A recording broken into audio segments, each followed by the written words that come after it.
Hello, welcome to Post Colonial Space. I'm Masood Raja, and today, once again, I'll continue my conversation about Paulo Freire's Pedagogy of the Oppressed. Now, if you remember the last video, we are on chapter 4, and towards the end of the section that I covered on page 138, Freire is talking about giving us a detailed discussion of the anti-dialogical practices and then the dialogical practices.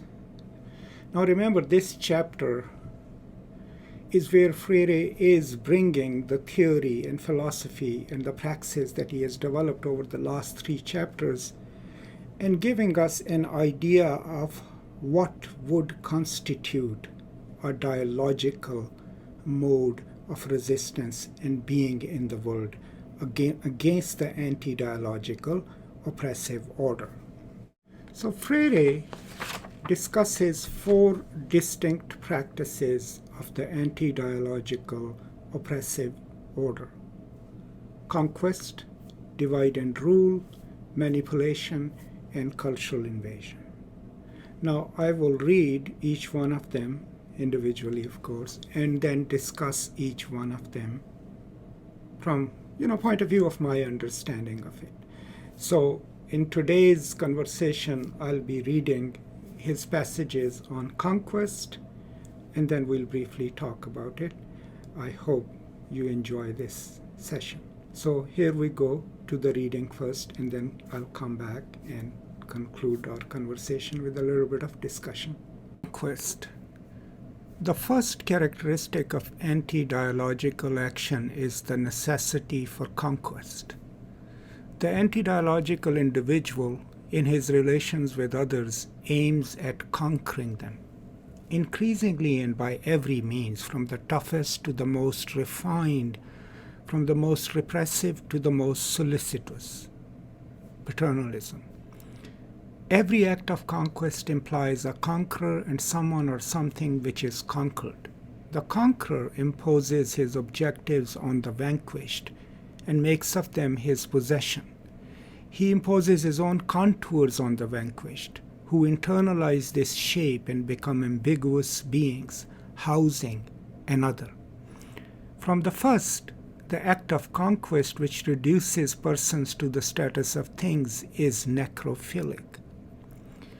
Just as anti-dialogical action is a concomitant of the real concrete situation of oppression, dialogical action is indispensable to the revolutionary supersedence of that situation. An individual is not anti-dialogical or dialogical in the abstract, but in the world. He or she is not first anti-dialogical, then oppressor, but both simultaneously. Within an objective situation of oppression, anti-dialogue is necessary to the oppressor as a means of further oppression, not only economic, but cultural. The vanquished are dispossessed of their world, their expressiveness, their culture. Further, once a situation of oppression has been initiated, dialogue becomes indispensable to its preservation. Anti-dialogue becomes indispensable to its preservation. Because liberating action is dialogical in nature, dialogue cannot be a posteriori to the action, but must be concomitant with it. And since liberation must be a permanent condition, dialogue becomes a continuing aspect of liberating action. The desire for conquest, or rather the necessity of conquest, is at all times present in anti-dialogical action. To this end, the oppressors attempt to destroy in the oppressed their quality as considerers of the world. Since the oppressors cannot totally achieve this destruction, they must mythicize the world in order to present for the consideration of the oppressed and subjugated a world of deceit designed to increase their alienation and passivity. The oppressors develop a series of methods precluding any presentation of the world as a problem and showing it rather as a fixed entity, as something given, something to which people as mere spectators must adapt. It is necessary for the oppressor to approach the people in order, via subjugation, to keep them passive. This approximation, however, does not involve being with the people or require true communication. It is accomplished by the oppressors depositing myths indispensable to the preservation of the status quo. For example, the myth that the oppressive order is a free society, the myth that all persons are free to work where they wish, that if they don't like their boss, they can leave him and look for another job, the myth that this order respects human rights and is therefore worthy of esteem, the myth that anyone who is industrious can become an entrepreneur, worse yet, the myth that the street vendor is as much an entrepreneur as the owner of a large factory, the myth of the universal right of education, when of all the Brazilian children who enter primary schools, only a tiny fraction ever reach the university, the myth of the equality of all individuals, when the question, do you know who you're talking to, is still current amongst us, the myth of the heroism of the oppressor classes as defenders of the Western Christian civilization against materialist barbarism, the myth of the charity and generosity of the elites, when what they really do as a class is to foster selective good deeds, subsequently elaborated into the myth of disinterested aid, which on the international level was really criticized by Pope John the 23rd. The myth that the dominant elites, recognizing their duties, promote the advancement of the people so that the people, in a gesture of gratitude, should accept the words of the elites and be conformed to them. The myth that rebellion is a sin against God. The myth of private property as a fundamental to personal human development, so long as oppressors are the only true human beings. The myth of the industriousness of the oppressors and the laziness and dishonesty of the oppressed, as well as the myth of the natural inferiority of the latter and the superiority of the former. All these myths, and others the reader could list, the internalization of which is essential to the subjugation of the oppressed, are presented to them by well-organized propaganda and slogans via the mass communications media, as if such alienation constituted real communication. In sum, there is no oppressive reality which is not at the same time necessarily anti-dialogical, just as there is no anti-dialogue in which the oppressors do not untiringly dedicate themselves to the constant conquest of the oppressed. In ancient Rome, the dominant elite spoke of the need to give bread and circus to the people in order to soften them up and to secure their own tranquility. The dominant elites of today, like those of any epoch, continue, in a version of original sin, to need to conquer others, with or without bread and circus. The content and methods of conquest vary historically, or does not vary, as long as dominant elites exist, is the necrophilic passion to oppress. So as is obvious from the reading, this is not a very complex practice to understand. What Freire is basically saying is that the oppressive order by its very nature is anti-dialogical, and that it relies as one of its practices on conquering people physically, emotionally, and intellectually. And the conquering is done in a way that there is only one party that has the final word, one party that has the access to the truth, and the subjugated and the conquered party are reduced to the passive recipients of ideology that is either mandated or proffered in a way that people who are subjugated internalize it. Remember, we started this book with his explanation that the dehumanizing aspects of life and the world in which we live, the oppressed, internalize that because that's the only way they have known the world. And the whole purpose of dialogical education, critical pedagogy, problem-posing education is to develop the habits and modes of thinking the world differently. So that part is pretty clear, that an anti-dialogical system, being oppressive, must rely on a controlled conquest of minds and bodies of the people that they conquer. But then he goes in the second part to discussing the myths that are mobilized. And these myths are really pertinent to our world even today, because these are all the myths of capitalism and now of neoliberal capitalism.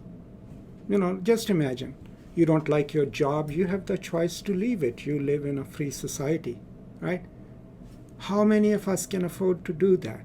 How many of us can find another job, leave this job, have the money to rent a truck, and move our family elsewhere? I mean, I'm a professor. I just resigned my position 2 months ago, right?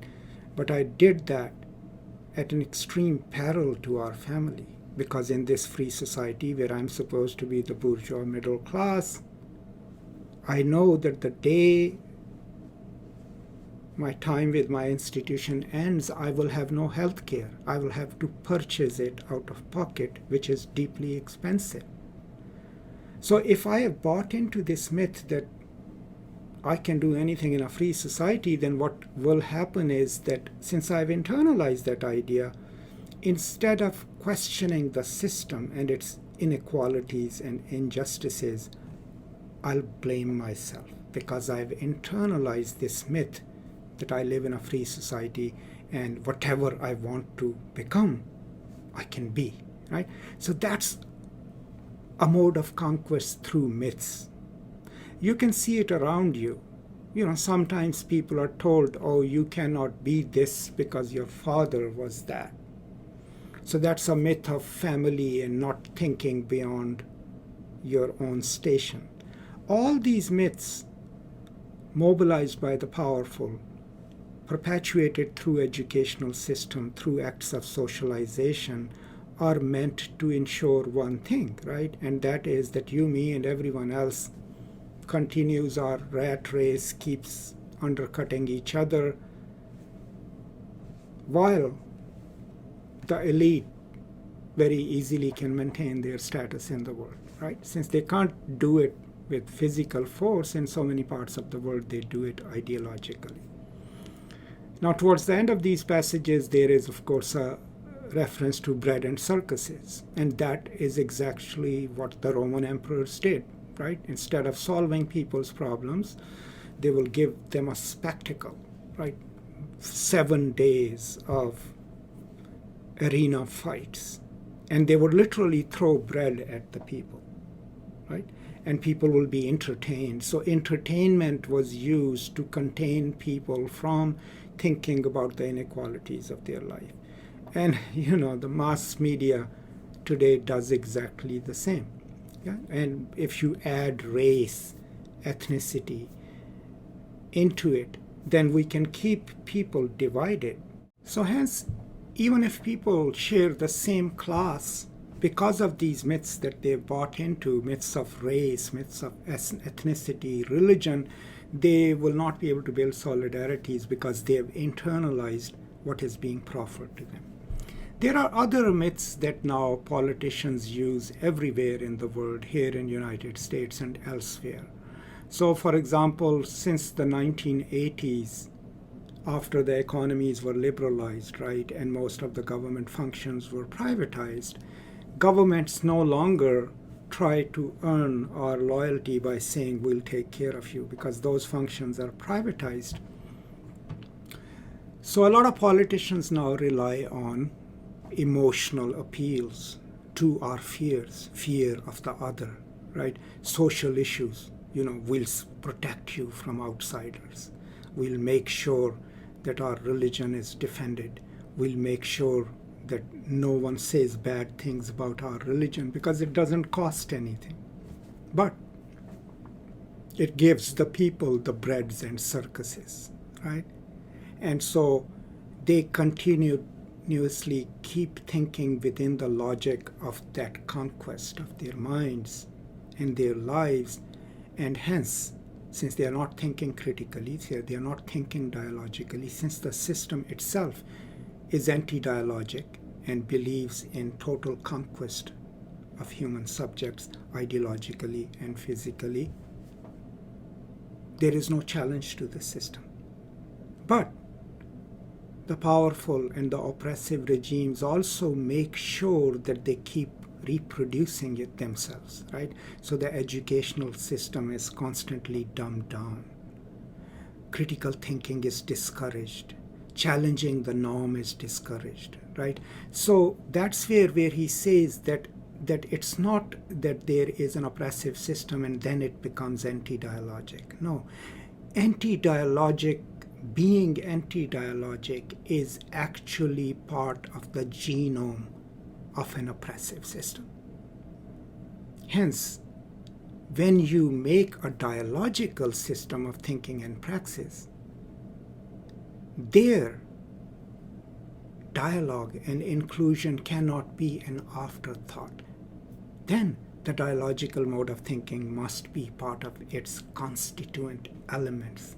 It's not a posteriori, right? Not after the fact. It has to be part of it.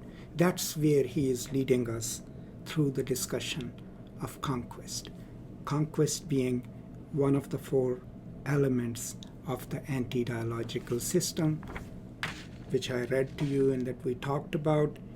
Next, he'll go to divide and rule, manipulation, and cultural invasion, and then he will give us the counter concepts and practices which are connected to the dialogical mode of praxis and thinking. That's it for today. I hope it was useful to you. Let me know what you think. And I am in the process of moving, so maybe it will take a little longer to finish chapter 4, but I would be happy to answer any questions or augment these readings based on your questions and queries. That's all. I hope you're taking care of each other. Please continue to do so. Be generous, be kind, change the world, right? And I will now see you next time. Until then, peace and love.